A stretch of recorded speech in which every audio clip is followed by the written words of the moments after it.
आर्याभिविनय ग्रंथ के अंतर्गत ईश्वर के गुणों की चर्चा चल रही थी।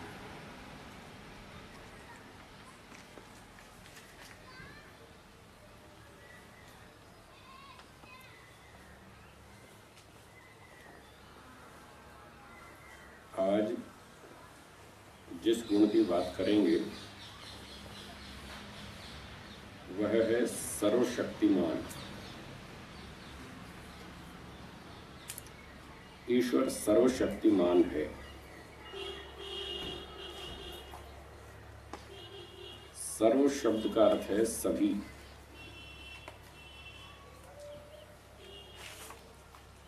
शक्ति का अर्थ है सामर्थ्य, मान वाला। सर्वशक्तिमान का अर्थ हुआ सभी प्रकार के सामर्थ्य वाला।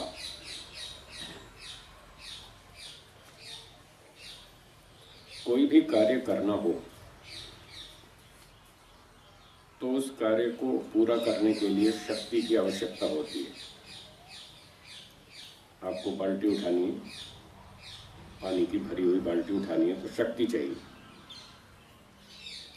बिस्तर उठाना है, कोई भी सामान उठाना है, शक्ति चाहिए। कपड़ा धोना है, झाड़ू लगानी है, कोई मशीन चलानी है तो शक्ति चाहिए। तो हर काम को पूरा करने के लिए शक्ति की आवश्यकता होती है।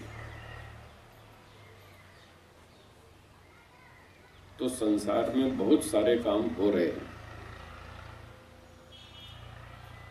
कुछ कार्यों को मनुष्य लोग करते हैं और कुछ कार्यों को ईश्वर करता है।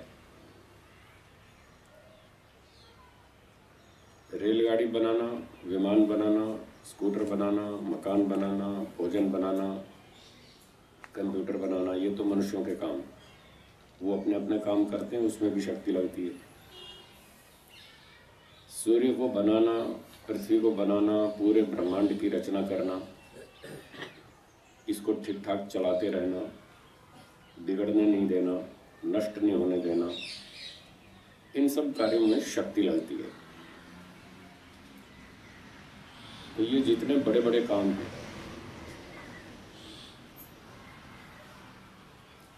इन सब कार्यों में जितनी भी शक्ति खर्च होती है वो ईश्वर के पास पूरी है, उसमें कोई कमी नहीं।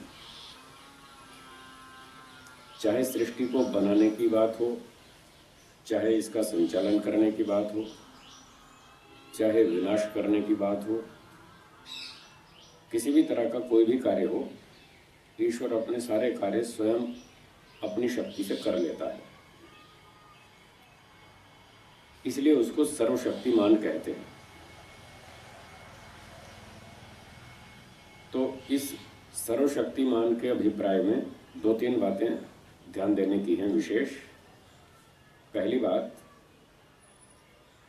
जो अपने कार्य स्वयं पूरे कर लेता है, दूसरों की सहायता नहीं लेता। एक तो अभिप्राय ये है सर्वशक्तिमान के अंतर्गत ये समझना चाहिए कि जो सर्वशक्तिमान होता है वो अपने कार्यों को करने में दूसरों की सहायता नहीं लेता। जैसे हमारे कई काम ऐसे होते हैं जो हम अकेले नहीं कर सकते। मान लो 50 किलो का भार है, हम अकेले नहीं उठा सकते, तो हम दूसरे व्यक्ति की सहायता लेते हैं। भाई थोड़ा आप भी हाथ लगाओ, थोड़ा सहयोग करो। तो 2-3 व्यक्ति मिल करके 50 किलो की बोरी उठा लेते हैं। एक व्यक्ति को कठिनाई पड़ती है। हाँ, जवान हो तो उठा सकता है 50 किलो। पहले तो 100 किलो की बोरी भी उठाते थे मजदूर लोग। आपको पता है, पहले एक बोरी 100 किलो की होती थी, उसमें 100 किलो बोरी भरते थे गेहूँ, और एक व्यक्ति उठा लेता था पीठ पे। अब वो ताकत नहीं रही लोगों में, इसलिए बोरियाँ 50 किलो की हो गई ताकि एक आदमी उठा ले। एक मजदूर मारा गया था 100 किलो की बोरी, उसके बाद फिर 50 किलो बोरी। हाँ, तब से गर्म कम हो गया, 50 किलो की रखते हैं बोरी। और बूढ़ा आदमी तो 50 किलो भी नहीं उठा सकता है, उसको तो फिर सहायता लेनी पड़े, दूसरे की सहायता लेनी पड़े। वो तो 20-25 किलो मुश्किल से उठा पाता है। वो भी उम्र के हिसाब से, कोई उठाता है कोई नहीं उठा पाता। तो जब शक्ति कम पड़ जाती है तो हमें दूसरों की सहायता लेनी पड़ती है। भाई आप भी थोड़ा हाथ लगाओ, सहयोग करो, तो हम इतना भार उठा सकते हैं। तो जैसे मनुष्य दूसरों की शक्ति का सहयोग लेता है काम करने में, ईश्वर ऐसे किसी का सहयोग नहीं लेता। वो सूर्य बनाना हो, चाहे एक ब्रह्मांड में कितने भी गैलेक्सीज बनानी हो, उसको किसी का शक्ति का सहयोग नहीं चाहिए। वो उसका अपना काम है, वो स्वयं कर लेता है। इस काम के लिए पर्याप्त शक्ति है उसके पास, बल्कि इससे भी बहुत ज़्यादा शक्ति है। उतनी भी वो पूरी यूज़ नहीं करता, प्रयोग नहीं करता, बहुत सारी बची रहती है। जैसे आप मान लो 20 किलो भार उठा सकते हैं उदाहरण के लिए, और आपको कहा जाए ये 500 ग्राम उठा के वहाँ रख देना, तो आपको भार लगता है। बहुत आसान है। 500, 1 किलो, 2 किलो, 4 किलो, 5 किलो, यहाँ तक तो कोई समस्या नहीं। जो व्यक्ति 20 किलो भार उठा सकता है, उसको 2-4 किलो भार उठाना पड़ जाए तो बहुत आसान है, कोई मुश्किल नहीं है। ऐसे ही ईश्वर में इतनी शक्ति है कि वो शक्ति तो है 20 किलो उठाने की, और सारी सृष्टि का संचालन इतना ही है जैसे 2-4 किलो का भार। इसलिए उसको कोई कठिनाई नहीं होती, कोई कष्ट नहीं होता, और वो किसी की सहायता भी नहीं लेता इस कार्य में। तो एक अर्थ तो ये हुआ, एक अभिप्राय हुआ सर्वशक्तिमान का कि वो अपने कार्य स्वयं कर लेगा, दूसरे की सहायता नहीं लेगा। दूसरी बात इसमें यह है, कई लोग सवाल उठाते हैं कि क्या ईश्वर रोटी बना सकता है? ऐसा एक प्रश्न उठता है। आप कहते हैं ईश्वर सर्वशक्तिमान है, हम कहते हैं हाँ बिल्कुल है। अच्छा, अगर वो सर्वशक्तिमान है तो रोटी बना के दिखाए हमारी रसोई में, ऐसे लोग सवाल उठाते हैं। तो ऋषियों ने समझाया कि सर्वशक्तिमान का अर्थ ये नहीं है कि वो आपके काम भी करेगा, आपका नौकर थोड़ी। रोटी बनाना मनुष्यों का काम है, वो ईश्वर का नहीं है। वो आपकी रोटी नहीं बनाएगा, आपके कमरे में झाड़ू नहीं लगाएगा, लगा सकता है, क्षमता है उसमें, पर ये काम करता नहीं। वो अपने काम करता है, दूसरों के नहीं करता। खेत में बीज बोना मनुष्यों का काम, वो मनुष्यों को ही करना पड़ेगा। अब बीज तो बो दिया मनुष्य ने, हल भी चला दिया, पानी भी डाल दिया, आगे जो गेहूं के दाने बनाने हैं वो मनुष्यों के बस के नहीं है, वो ईश्वर का काम, वो ईश्वर करेगा। फिर खेत में फसल तैयार हो गई, अब उसको काट के लाना, घर में कूटना, पीसना और आटा बनाना, फिर रोटी बनाना, ये मनुष्यों का काम, ये ईश्वर नहीं करेगा। तो ईश्वर अपना काम करेगा, मनुष्यों का नहीं करेगा। ये उसके काम करने की सीमा है। अगर सारा काम ईश्वर करेगा तो फिर मनुष्य क्या करेगा? तो आलसी हो जाएगा, निकम्मा हो जाएगा। जब कर्म ही नहीं करेगा तो फिर फल भी नहीं देना चाहिए उसको। क्या मनुष्य लोग फल भोगना चाहते हैं? हाँ या ना? तो बिना कर्म के तो फल मिलता नहीं। इसलिए कुछ क्षेत्र जानबूझ के छोड़ दिया ईश्वर ने जीवों के लिए, भाई चलो थोड़ा तुम भी कर लो, थोड़ा काम तुम भी कर लो, फिर तुम्हें हम फल देते रहेंगे। जैसे जैसे आप कर्म करते रहेंगे वैसे वैसे हम फल देते रहेंगे। इसलिए कुछ काम ईश्वर ने मनुष्यों के लिए छोड़ दिए, उन कामों को नहीं करेगा। कर सकता है, क्षमता तो पूरी है, जो इतना बड़ा सूर्य बना सकता है, वो खेत से काट के रोटी नहीं बना सकता है। जो इतने गेहूं के दाने, ज्वार, बाजरी, अनेक प्रकार के फल फूल सब्जियां बना सकता है, तो क्या उसको पकाने में ज़्यादा तकलीफ पड़ती है? सब कर सकता है। एक व्यक्ति ने कहा जी वो हलवाई जैसे गोल गोल लड्डू बनाता है, ईश्वर ऐसे लड्डू कैसे बनाएगा? मैंने कहा देखो सेब संतरे गोल गोल बनाता है कि नहीं?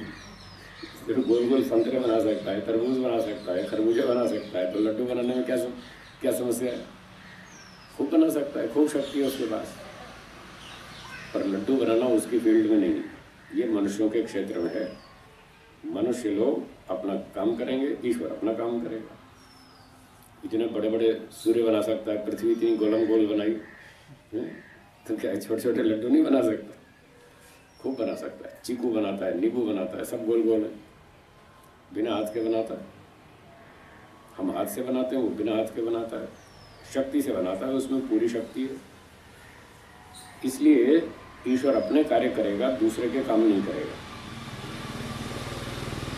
जब वो दूसरों का काम न करे, मनुष्यों का काम न करे, तो ये नहीं समझना कि वो ये काम कर नहीं सकता, उसमें शक्ति नहीं है, ऐसा नहीं समझना चाहिए। शक्ति बहुत है। तीसरी बात इसमें है ईश्वर असंभव कार्यों को नहीं करेगा। सर्वशक्तिमान का अर्थ ये नहीं कि वो चाहे जो कर दे। एक व्यक्ति अड़ गया, साहब नहीं नहीं ईश्वर तो सर्वशक्तिमान है, वो जो चाहे कर सकता है, सब कुछ कर सकता है। तो महर्षि दयानंद जी ने उसके लिए लिखा, सत्यार्थ प्रकाश में उन्होंने लिखा कि अच्छा ये बताओ, ईश्वर अपने आप को मार सकता है? बोलिए हाँ या ना। नहीं मार सकता। अपने जैसे 2 4 5 नए ईश्वर और तैयार कर सकता है?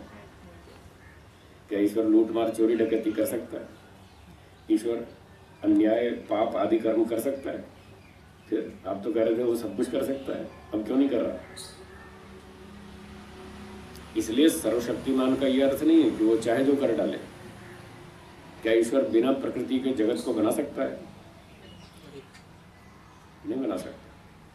इसलिए सर्वशक्तिमान शब्द का यह अर्थ नहीं है वो जो चाहे कर डाले, नियम विरुद्ध कार्य करे, अपने गुण कर्म स्वभाव के विरुद्ध कार्य करे, या कारण के बिना कार्य की वस्तु की उत्पत्ति कर दे। ऐसे असंभव कार्यों को नहीं करता। अपने गुण कर्म स्वभाव के विरुद्ध नहीं करेगा, उसका गुण कर्म स्वभाव शुद्ध है, इसलिए पाप कर्म नहीं करेगा। कर सकता है, नहीं करेगा। मैं चोरी कर सकता है पर मैं नहीं करता। मैं नहीं चोरी नहीं करता इसका अर्थ ये थोड़ी है मैं कर नहीं सकता। ताकत तो है, क्षमता तो है, पर मैं नहीं करता। मेरा उसूल नहीं चोरी करने का, मैं नहीं करता। मैं झूठ बोल सकता पर नहीं बोलता। ऐसे ही ईश्वर चोरी कर सकता है, झूठ बोल सकता है, अन्याय कर सकता है, जो भी चाहे वो कर सकता है, पर वो करता नहीं। उसके गुण कर्म स्वभाव के विरुद्ध है, इसलिए वो नहीं करता। ऐसे ही आटे के बिना क्या रोटी बन सकती है? नहीं बन सकती। तो ये सृष्टि करनी है हमें। जो कार्य सृष्टि के अनुकूल है उसे बोलते हैं संभव। सृष्टि नियम के जो अनुकूल कार्य है उसको बोलेंगे संभव।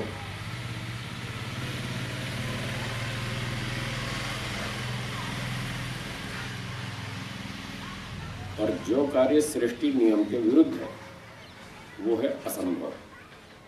तो ईश्वर सृष्टि नियम के विरुद्ध कार्यों को नहीं करता, इसलिए असंभव कार्यों को नहीं करेगा। तो अपने आप को नहीं मारेगा, वो असंभव। अपने जैसे 4 5 नए ईश्वर बना दे, नहीं करेगा, वो असंभव। झूठ छल कपट चोरी अन्याय वो ऐसे काम नहीं करेगा, उसके गुण कर्म स्वभाव के विरुद्ध है, इसलिए वो नहीं करता। वो बुद्धिमान शुद्ध स्वरूप वाला है, इसलिए बुरे काम नहीं करता। तो जो उसको अपने काम करने वो पूरे कर लेता है। तो सार ये हुआ सर्वशक्तिमान का कि ईश्वर अपने सब कार्यों को स्वयं पूरे कर लेता है, उसमें दूसरों की सहायता नहीं लेता। और जीवात्मा के क्षेत्र के जो कार्य हैं उनको नहीं करता, अपने क्षेत्र के कार्यों को करता है। तीसरी बात, सृष्टि क्रम के विरुद्ध कार्यों को नहीं करता, असंभव कार्यों को नहीं करता। और चौथी बात, अपने गुणकर्म स्वभाव के विरुद्ध कार्यों को नहीं करता। इस प्रकार से सर्वशक्तिमान शब्द का अर्थ समझना चाहिए। इसके बाद अगला गुण लिखा है, आगे क्या है? न्यायकारी। न्यायकारी। तो न्यायकारी भी तो कल भी रात को चर्चा चली थी, थोड़ा सा और सुना देता हूँ। वो प्रसंग अलग था, ये अलग। तो न्यायकारी वो है जो न्याय करता है। न्याय के कुछ नियम हैं मोटे मोटे। पहला नियम, अच्छे कर्म का अच्छा फल देना, ठीक है। दूसरा नियम, बुरे कर्म का बुरा फल देना, ये न्याय है। तीसरा नियम, बिना कर्म किए फल नहीं देना।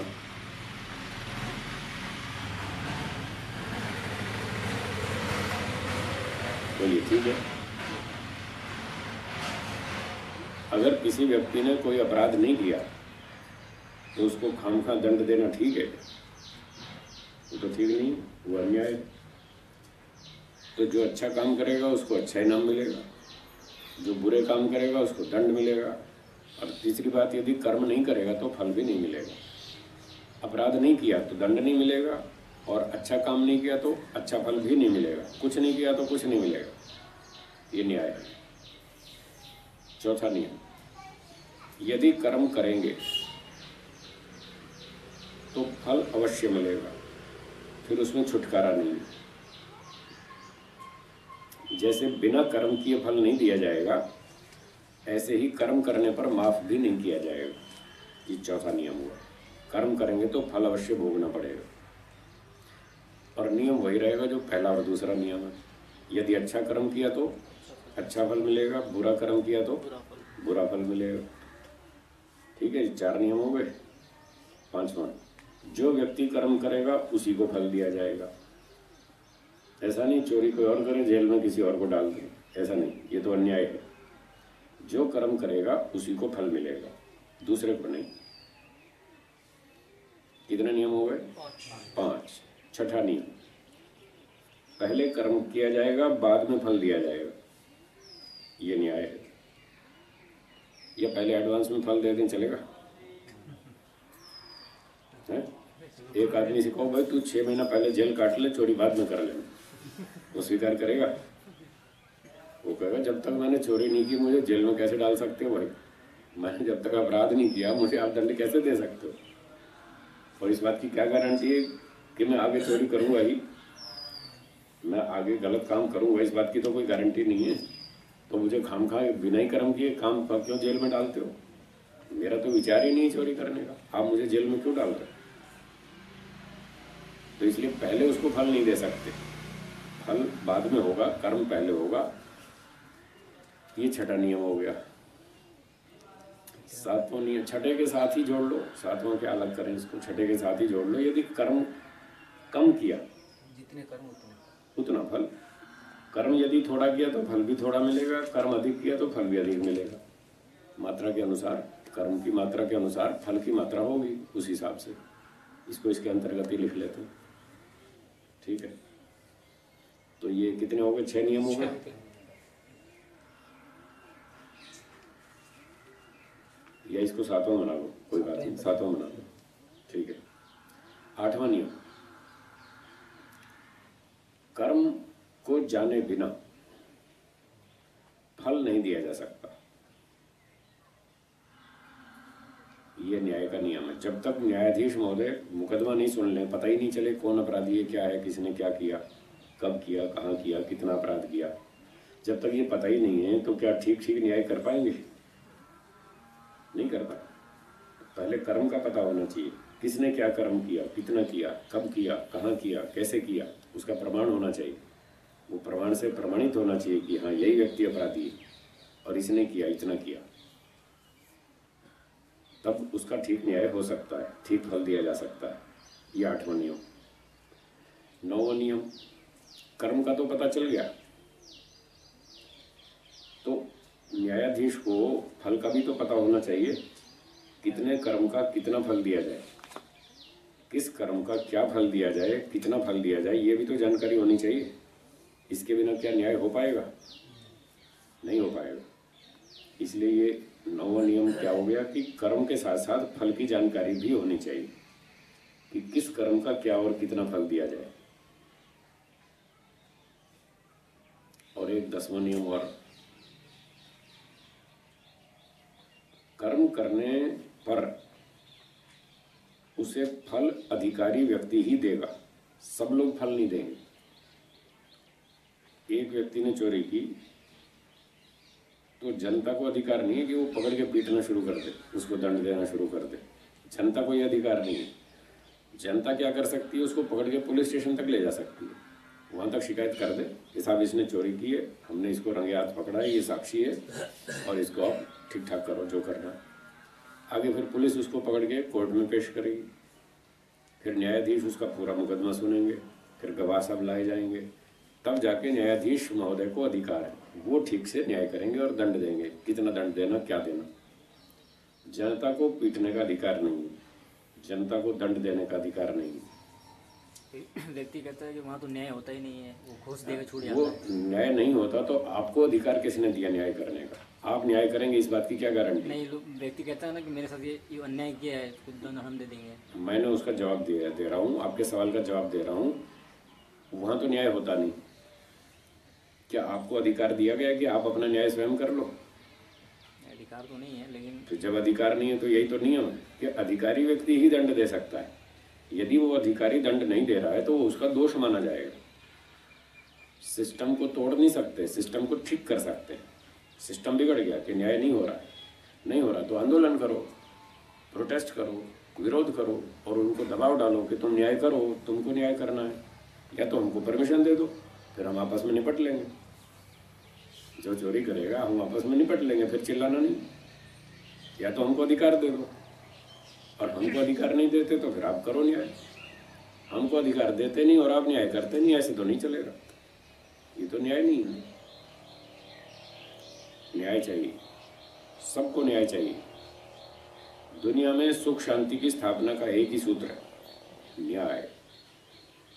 जब तक जहाँ न्याय होता रहेगा वहाँ शांति रहेगी, सुख रहेगा, परस्पर प्रेम रहेगा, संगठन रहेगा, अनुशासन रहेगा, व्यवस्था बनी रहेगी। और जब अन्याय शुरू होगा, विद्रोह शुरू हो जाएगा। पहले मन में होगा, आपने मेरे साथ अन्याय किया, मेरे मन में खुद शुरू हो जाएगी कि आदमी गड़बड़ है, ठीक व्यवहार नहीं कर रहा है। पहले मेरे मन में गड़बड़ शुरू होगी, फिर 2 बार 4 बार मैं सहन कर लूँगा, 5वीं बार मैं बोलूँगा कि देखो आप बहुत गड़बड़ कर रहे हैं, बहुत सहन कर लिया, अब ठीक हो जाओ। फिर मैं चेतावनी दूंगा, 1 बार दूंगा, 2 बार दूंगा, 4 बार दूंगा। आपने मेरी बात पर ध्यान दिया और सुधार कर लिया तो ठीक है, फिर चलेंगे प्रेम से मिल करके।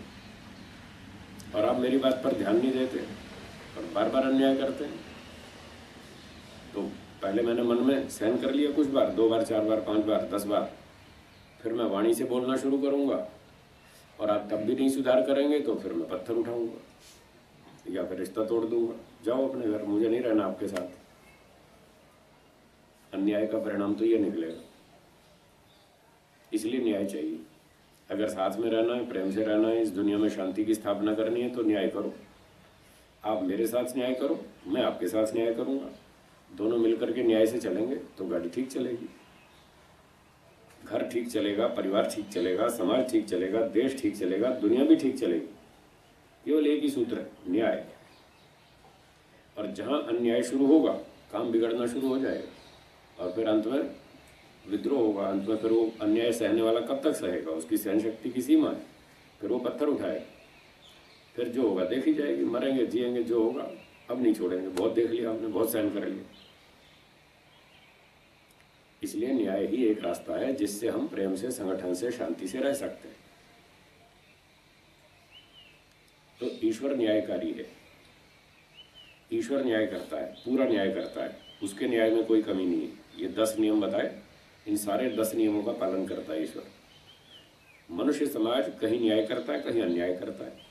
जहाँ जहाँ तक वो न्याय करता है वहाँ तक शासन व्यवस्था ठीक रहती है, चाहे वो घर का शासन हो, चाहे समाज सोसाइटी का हो, चाहे कंपनी का हो, चाहे फैक्ट्री का हो, चाहे किसी व्यापार उद्योग का हो, चाहे वो देश का शासन हो। कोई भी शासन न्याय पर ही वो टिका है। और जब अन्याय शुरू होता है तो बस फिर गड़बड़ शुरू होती है। तो ईश्वर ऐसा अन्याय कभी नहीं करता। वो हमसे अधिक बुद्धिमान है, सबसे अधिक बुद्धिमान है। वो ठीक ठीक जानता है कि जब तक इस दुनिया में न्याय चलेगा सारा काम ठीक ठाक होगा। इसलिए वो हमको भी कहता है कि तुम भी न्याय करो। ईश्वर ने हमको वेद में उपदेश दे रखा है, न्याय से चलो। हम भगवान से प्रार्थना करते हैं, ओम तेजोसी तेजोमयी धेहि, मन्युरसी मन्युमयी धेहि, सहोसी सहोमयी धेहि। आप सहनशील हैं, हमको भी सहन शक्ति दीजिए। ईश्वर से हम प्रार्थना करते हैं। फिर सहन करने की सीमा होती, उसके बाद फिर मन्युरसी मन्युमयी धेहि। आप न्याय करते हैं, हमको भी न्याय करने की ताकत दीजिए, बुद्धि दीजिए, हम भी न्याय करें, तब तो ठीक चलेगा, नहीं तो नहीं चलेगा। ठीक है, तो ईश्वर न्यायकारी है, वो अन्याय कभी नहीं करता। एक एक कर्म का हिसाब रखता है, ठीक समय पर ठीक न्याय करता है। उसके न्याय पर हमको विश्वास करना चाहिए। समय आने पर फल मिलता है। आपने गेहूं का बीज बो दिया, 3 दिन में फसल नहीं मिलती। वो एक बार कथा आती है ना, बंदरों ने आम की गुठली बो दी, वो क्या है पेड़ों पर कूदते थे और आम खाते रहते थे, तो माली उसको पत्थर मारता था बंदरों को। तो बेचारे तंग आ गए पत्थरों से चोट खा खा करके। उन्होंने सोचा ये माली बहुत तंग करता है बाग बगीचे का, हम अपना बगीचा अलग बनाएंगे, अपने पेड़ अलग लगाएंगे, हम कम अपना पेड़ उगाएंगे और खाएंगे, फिर तो माली हमको तंग नहीं करेगा। तो ऐसा सोच के बंदरों ने क्या किया, कुछ अलग ज़मीन में जाके कुछ आम की गुठलियाँ बो दी और थोड़ा पानी वानी डाल दिया, थोड़ा मिट्टी उट्टी खोद दी, ठीक ठाक कर दिया। देखा ना किसान को वो कैसे करता है, तो थोड़ा सा सीख लिया और अपने मिट्टी खोद के गुठली बो दी आम की। और फिर वो प्रतीक्षा करने लगे। 24 घंटा हो गया भाई, आम का पौधा बाहर नहीं आया है। उन्होंने सोचा शायद पानी कम रहा है, थोड़ा पानी और डाल दिया। फिर 24 घंटा और बीत गया, 2 दिन हो गए, कोई पौधा बाहर नहीं निकला। फिर उन्होंने मिट्टी खोद के देखा वो गुठली है कि गायब हो गई, वो गुठली है कि कहीं ज़मीन खा गई। तो देखा हाँ गुठली तो है, उसको वापस ढक दिया, फिर थोड़ा पानी डाल दिया। वो सोचते थे 3 दिन में पेड़ खड़ा हो जाएगा और हमको आम मिल जाएंगे खाने को, तो 3 दिन में तो आम मिलता नहीं। तो लोगों को भी ऐसे ही बहुत उतावली है, बहुत जल्दी है कि हमने अभी कर्म किया, हमको फल तो मिला ही नहीं। आम का बीज बोया है तो कई साल लगेंगे, 3 दिन में फल नहीं मिलता है। जब उसका समय आएगा तब फल मिलेगा। गेहूं का बीज बोया तो 3-4 महीना तो लगेगा, उसका समय आएगा तभी तो फसल मिलेगी। चावल बोया तो 60-70 दिन तो लगेंगे। हाँ, पालक बोओगे तो जल्दी मिल जाएगी, 15-20 दिन में हो जाएगी पालक, वो जल्दी हो जाती। तो प्रत्येक बीज का फल देने का समय अलग अलग है। जब उस बीज का फल देने का समय आएगा तभी उसका फल मिलेगा। इसलिए जल्दबाजी नहीं करनी चाहिए, उतावल नहीं करनी चाहिए। ऐसे ही छोटे बड़े प्रकार के कर्म होते हैं। कुछ कर्म जल्दी फल देते हैं, कुछ देर से देते हैं, कुछ बहुत देर में देते हैं। तो जब तक किसी कर्म का फल भोगने का समय न आए तब तक प्रतीक्षा करनी चाहिए, ईश्वर पे भरोसा करना चाहिए, विश्वास करना चाहिए कि समय आएगा तब हमको फल देगा।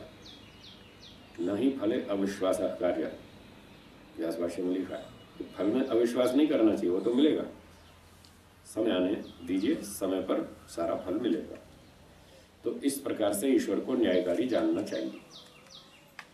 बाकी चर्चा फिर करेंगे।